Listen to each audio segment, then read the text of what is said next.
দশম শ্রেণীর ছাত্রছাত্রীদের জন্য আজ আমার আলোচনার বিষয় হলো গণিত। আর গণিতের মধ্যে আমি জ্যামিতি নিয়ে আলোচনা করব। আর জ্যামিতির মধ্যে 32 নম্বর উপপাদ্যটি নিয়ে আজ আলোচনা করব। 32 নম্বর উপপাদ্যতে কি দেওয়া আছে? বলা আছে ব্যাস নয় এরূপ কোনো জ্যায়ের উপর বৃত্তের কেন্দ্র থেকে লম্ব অঙ্কন করা হলে ওই লম্ব জ্যাটিকে সমদ্বিখণ্ডিত করবে। তার মানে আমাকে প্রথমেই একটি বৃত্ত অঙ্কন করতে হবে। আচ্ছা, এখানে একটু বলে রাখা ভালো যে তোমাদের ক্লাস 10-এ সব জ্যামিতি আছে বৃত্তের উপর। তাহলে আমার চ্যানেলে বৃত্তের উপর ইন জেনারেল দুটো ভিডিও দেওয়া আছে, তোমরা অবশ্যই সেই ভিডিও দুটো দেখে নেবে। তাহলে বৃত্তের খুঁটিনাটি বিষয়গুলো তোমাদের জানা হয়ে যাবে।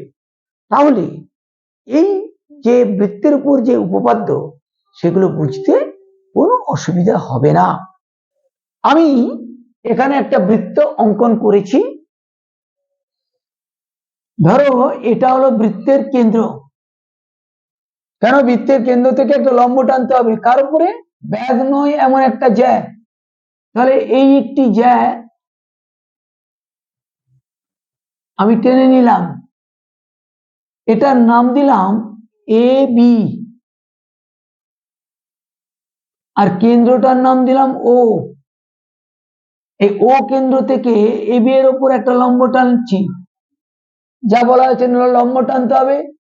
দেখো বলা আছে লম্ব টানতে হবে, এই যে লম্ব অঙ্কন করা হলে, তাই লম্বটা টেনেছি। ধরে নিলাম লম্বটা ডি বিন্দুতে মিলিত হয়েছে এবির সাথে।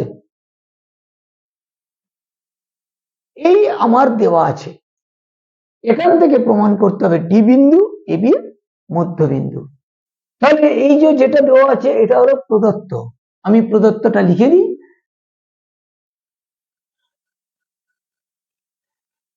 প্রদত্ত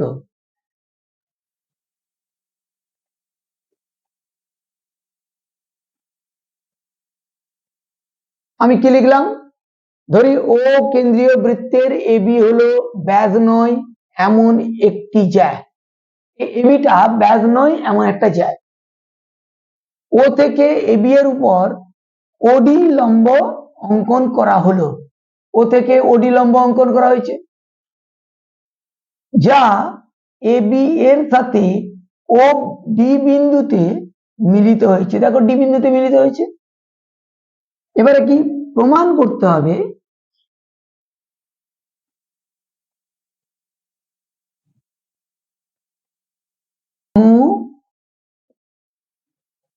দ্বিখণ্ডিত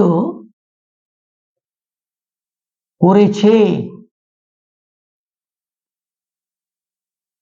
সমদ্বিখণ্ডিত করেছে। অর্থাৎ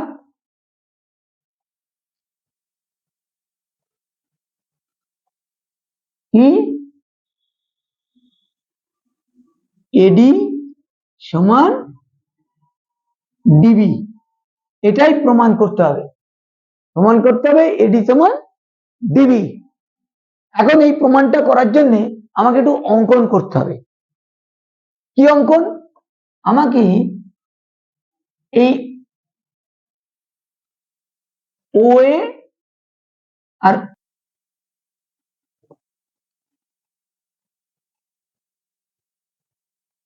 ও এ আর ওবি যোগ করতে হবে। আমি যোগ করে নিয়েছি, ওই কথাটাকে আমি লিখে দেব।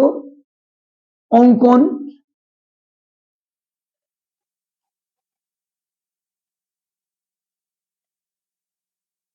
ও এ এবং ওবি যুক্ত করলাম।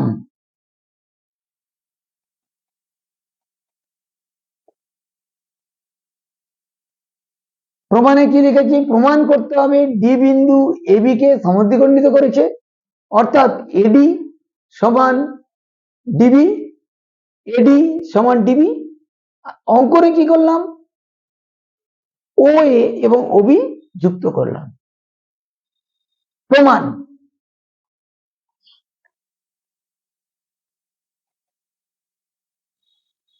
দেখো এতক্ষণ আমি প্রমাণটা করার জন্য যা যা করার সেগুলো করেছি, এবারে আসল প্রমাণে আসছি।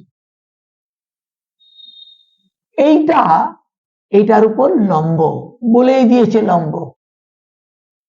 তার মানে কি, লম্ব কখনোই যখন সন্নিহিত কোণ দুটো পরস্পর সমান হয়। সন্নিহিত কোণ দুটো কখন সমান হবে, দুটো কোণ যখন 90 ডিগ্রি করে হবে। এই দেখো, একটা সরলরেখার উপর আর একটা সরলরেখা যদি দাঁড়িয়ে থাকে, এই কোণটা যদি এই কোণটা সমান হয়, তাহলে দুটো কোণের সমষ্টি কত হয়, 180 ডিগ্রি। তার মানে এই কোণটা 90, এই কোণটা 90, অর্থাৎ এই কোণটা, অর্থাৎ ও ডি এ কোণ এবং ও ডি বি কোণ 90 ডিগ্রি, কারণ লম্ব বলে। তাহলে এ ও ডি আর বি ও ডি, এই দুটো ত্রিভুজের মধ্যে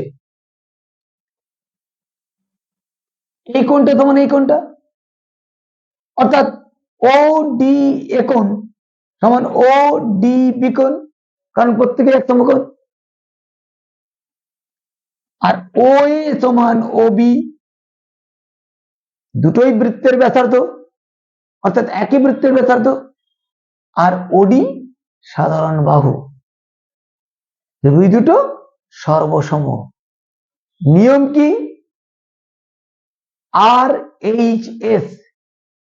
এখানেও একটা কথা বলি, ক্লাস 7-এ সর্বসমতার উপরে আলোচনা করা আছে। সর্বসমতার উপরে আমার চ্যানেলে একটা ভিডিও দেওয়া আছে, সেখানেই এই আর এইচ এস সর্বসমতার নিয়মটাও বলে দেওয়া আছে, সম্ভব হলে সেটা দেখে দিও। আর এইচ এস কি, right angle, R for right angle, H for hypotenuse মানে অতিভুজ, এস ফর সাইড অর্থাৎ ত্রিভুজের আর একটা ধাপ।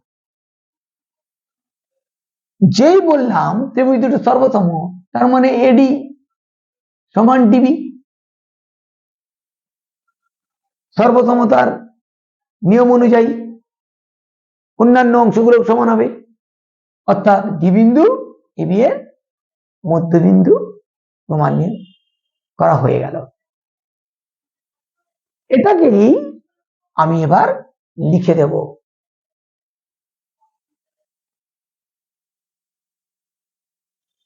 যেই সর্বতম বললাম, তার মানে এই বাহুটা সমান এই বাহুটা হলো, অতএব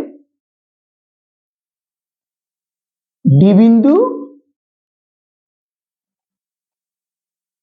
এবি এর মধ্যবিন্দু,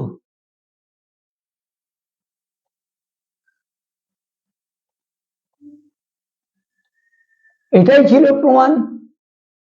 ডি বিন্দু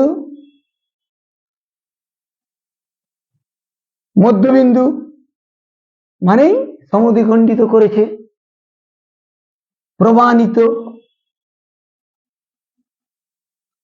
প্রমাণিত, এটাই আমি প্রমাণ করে দিলাম।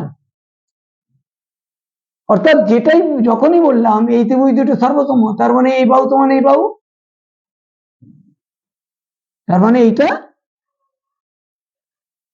ডি বিন্দু এবি এর মধ্যবিন্দু প্রমাণ হয়ে গেল।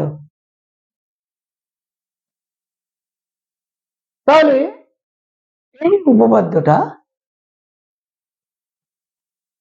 তোমাদের সামনে আলোচনা করলাম। ভিডিওটা যদি ভালো লেগে থাকে তাহলে অবশ্যই লাইক ও শেয়ার করো, আর পরবর্তী ভিডিওগুলো পাওয়ার জন্য চ্যানেলটিকে সাবস্ক্রাইব করে রাখো, আর পাশে থাকা বেল আইকনটি ক্লিক করে দাও, যাতে করে খুব দ্রুত পরের ভিডিওর নোটিফিকেশন তোমাদের কাছে পৌঁছে যায়। তাহলে আজকে এখানেই রাখলাম, দেখা হবে পরের ভিডিওতে।